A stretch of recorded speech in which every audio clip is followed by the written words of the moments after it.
പുത്രന്റെയും പരിശുദ്ധാത്മാവിന്റെയും നാമത്തിൽ ആമേൻ. ഈശോ മിശിഹായ്ക്ക് സ്തുതിയായിരിക്കട്ടെ. ഈശോയിൽ അത്രയും സ്നേഹം നിറഞ്ഞവരെ, സങ്കീർത്തന പുസ്തകം 55-ാം അധ്യായം 22-ാം വാക്യം, നിന്റെ ഭാരം കർത്താവിനെ ഏൽപ്പിക്കുക, അവിടുന്ന് നിന്നെ താങ്ങിക്കൊള്ളും.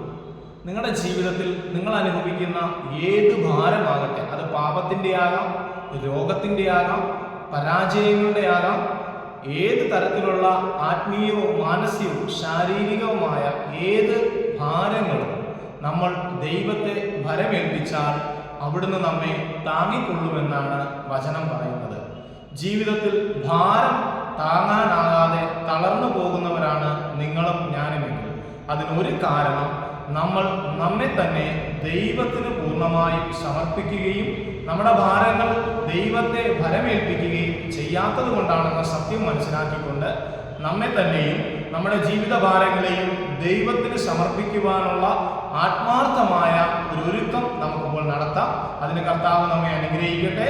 ഇന്നോളം നിങ്ങൾ അനുഭവിക്കുന്ന സകല ഭാരങ്ങളെയും കർത്താവിന് ഏൽപ്പിച്ചുകൊണ്ട് ഭാരങ്ങളിൽ നിന്ന് മോചനം പ്രാപിച്ച് സ്വാതന്ത്ര്യത്തോടെ ജീവിക്കുവാൻ കർത്താവ് നിങ്ങളെയും എന്നെയും അനുഗ്രഹിക്കട്ടെ. പിതാവിൻ്റെയും പുത്രന്റെയും പരിശുദ്ധാത്മാവിൻ്റെയും നാമത്തിൽ ആമേൻ.